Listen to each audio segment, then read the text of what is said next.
up, y'all? Today I'm going to show you guys how to do a professional level alignment with DIY level tools. So, right next to me I have my Honda Challenge road racing car. It's a 1993 Honda Civic with a B18C1 swap, and I normally do all the alignments to this race car. You can pay a shop to do the alignments, but over time it adds up to a lot of money. I do have a video for setting ride height, which is the first thing that I recommend you do before you set your alignment up. You can find that in the link above. I'll also put the link in the comments. But for those of you who have done your alignment or your ride height already and you want to do your alignment, I'm going to show you guys how to do an alignment on a vehicle with some string, some jack stands, and something that, a plumb bob essentially. And we're going to figure out toe and camber.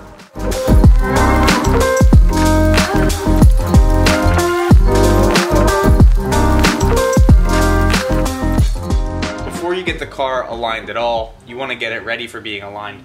The best way to do that is to get some frictionless surface underneath of all the tires. Again, in the video that I made about setting ride height, I talk about making a frictionless surface. Pro shops will use toe plates. They'll allow the tires to slide laterally, and then they'll also allow them to slide rotationally, and that will make it so that the suspension can completely compress when you let the shocks down and you let the car down on its own body weight.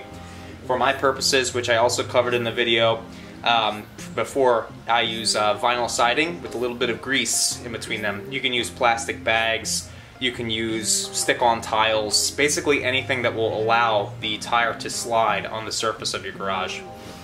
The second thing that you want, similar to what I talked about in the ride height video, is you're going to want a level surface. So you want, this garage is relatively level. It's not perfectly level, but it's good enough for our purposes.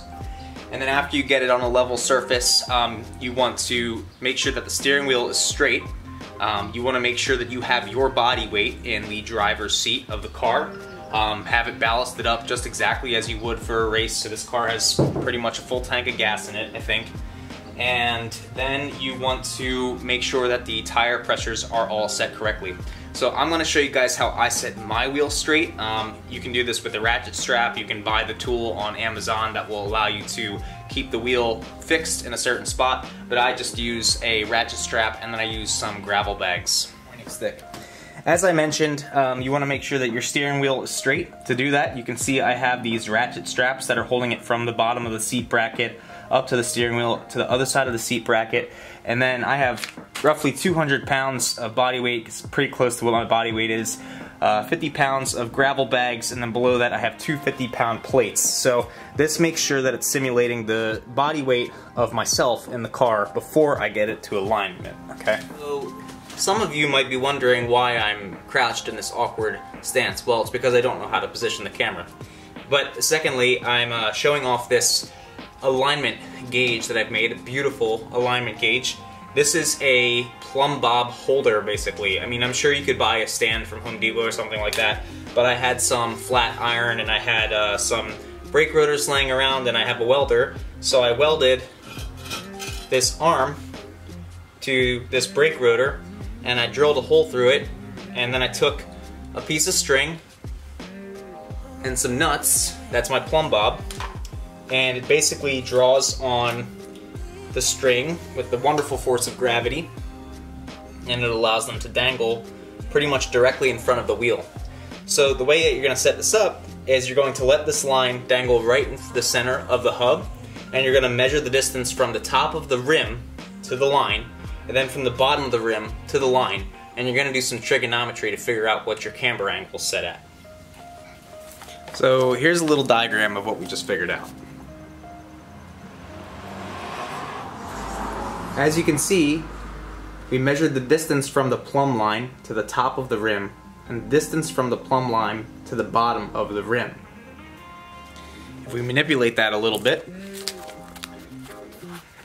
we can make a triangle, and we can find the camber angle using that triangle. So, if we subtract the top from the bottom, we get essentially this new triangle where the length of this line is the top minus the bottom. So you take this measurement and you subtract it from this measurement, and then this hypotenuse now becomes the diameter of your wheel. Now for this part, you're just going to need to press some buttons in a calculator. You don't even really need to know how trigonometry works. You don't need to know any principles behind it. You just need to know how to find the sine function and the inverse sine function. So I'll show you the sine function first. Trigonometry says that the sine of this angle, which is our camber angle, x, equals the opposite over the hypotenuse. Opposite of x is your distance of the string to the bottom of the wheel, subtracted from the distance of the string to the top of the wheel. So top minus bottom. You can see sine of x equals top minus bottom, divided by now the hypotenuse. Sine of x equals opposite over hypotenuse. So the inverse sine function is this guy, right here. If you see that sine to the -1 power on a calculator, it's the inverse sine function. How does that work? It allows us to take the top minus bottom measurement divided by our rim diameter, we plug it into that inverse sine function, and it gives us the camber angle.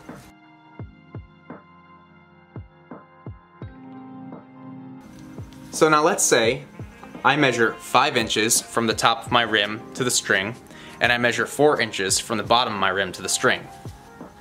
So I subtract 4 minus 5, and I get 1, and I divide it by 16 inches.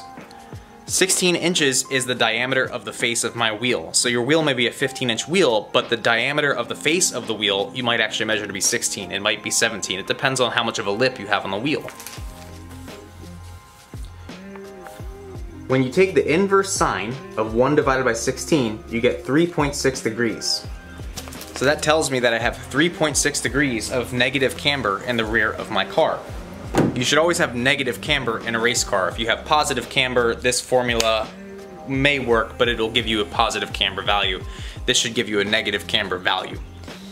Now, you basically just apply that technique to the front of the car after you're done doing the rears, and then after you do that, you do the toe for the car.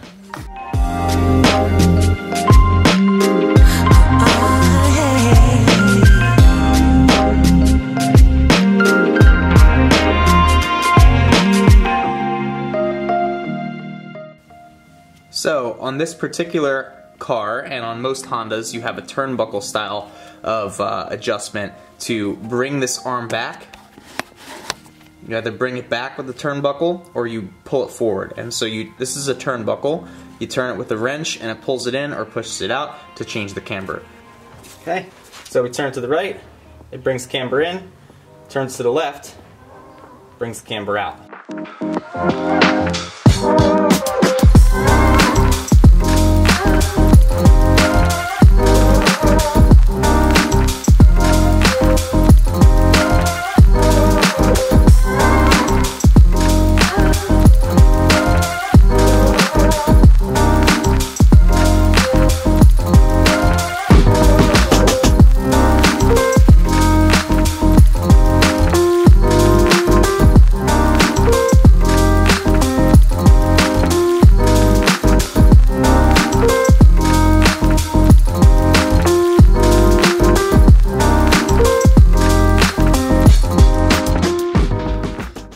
This here is a PCI upper control arm. This pillow block can be pulled out, okay? And when you pull it out, you decrease the camber because you're pulling the knuckle towards you. So what we're gonna do is we're going to loosen, there's 2 bolts on this side, 2 bolts on this side, and we're gonna pull it out and then we're gonna measure it.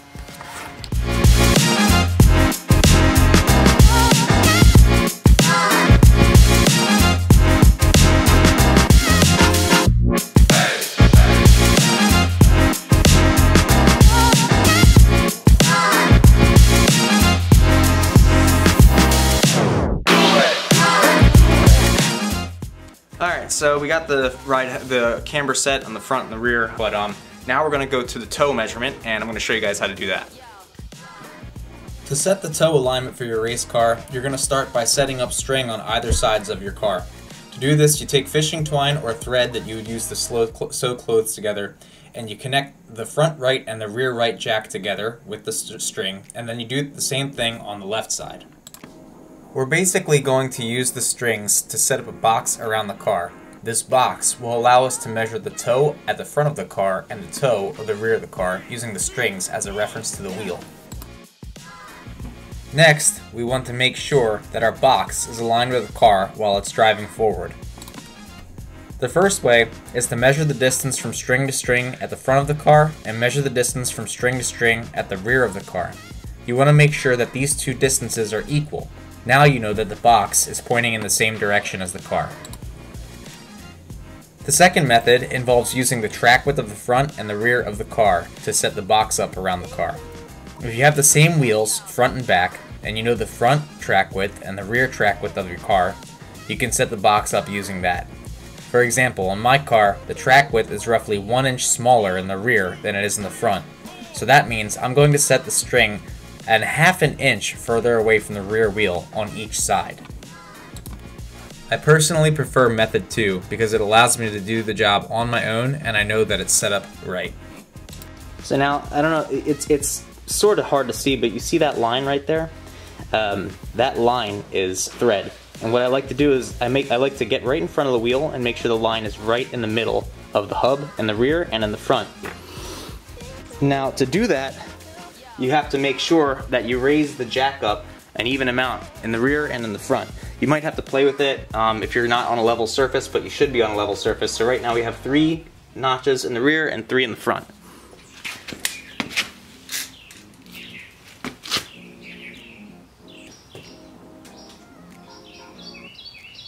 So right now I have 4 1/16 and 3 and something else up there. So we're going to try and bring this back so that it's closer to 4 inches. And then the goal is, if this is 4 inches from the string, we want to make that 3.5 inches from the string. 3.5 inches from the center of the wheel to the string up front, 4 inches from the string to the wheel in the rear. This means that this line is aligned with the geometric center of the front of the car. Now what we can do is we can measure the toe at this individual wheel, and we can combine by adding the toe here and the toe on the other side to get the total toe at the rear of the car. Okay, so what we have is 2 1/4 inches in the rear, and we have 2 1/16 at the front.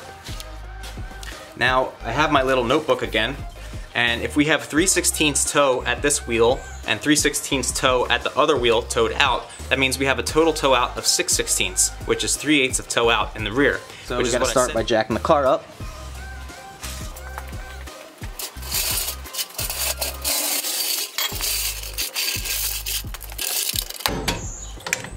Alright, now I don't like jacking the car up too high, because then if I jack it up too high, it can get moved this way or that way and have to readjust the jack stands.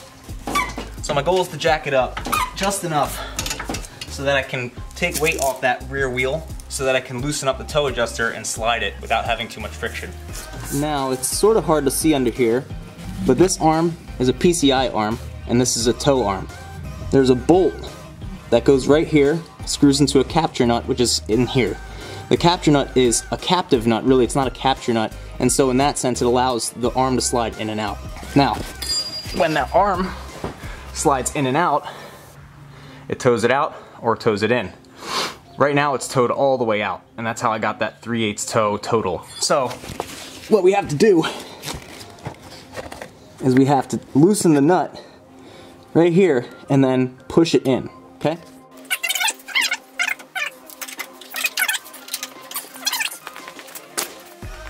Okay, now again, we want to make sure that the string is still square.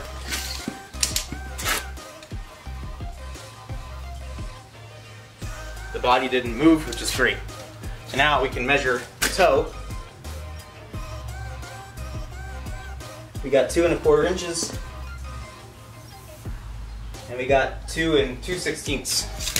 So that means that we have an 1/8 inch of toe out here, because there's 2 1/4 here, which is good. It was for larger distance here, means that then here means that you're towed out. Okay, so we had 2 1/4 here, and then we had 2 2/16 or 2 1/8 up here. So 2 4/16 minus 2 2/16 is 1/8. It's 2/16. So if you take 1/8 and you double it, you get a 1/4 inch toe out in the rear. So yeah.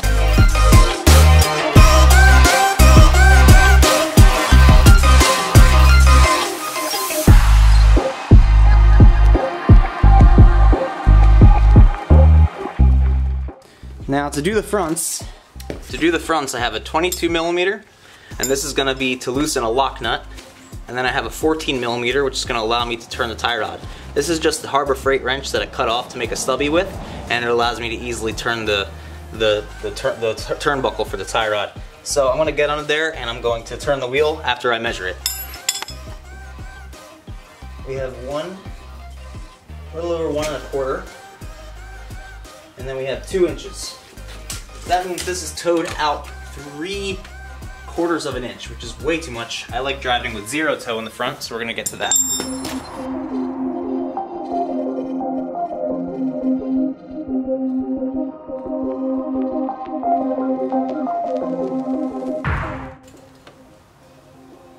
So we got 1 15/16, and we have 1 1/2. So we are getting closer to where it needs to be.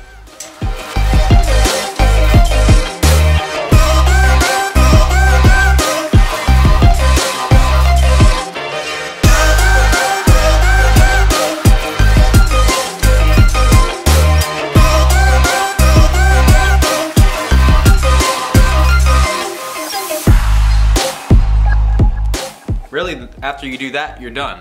So, you know, recap is rear camber, front camber, rear toe, and then front toe.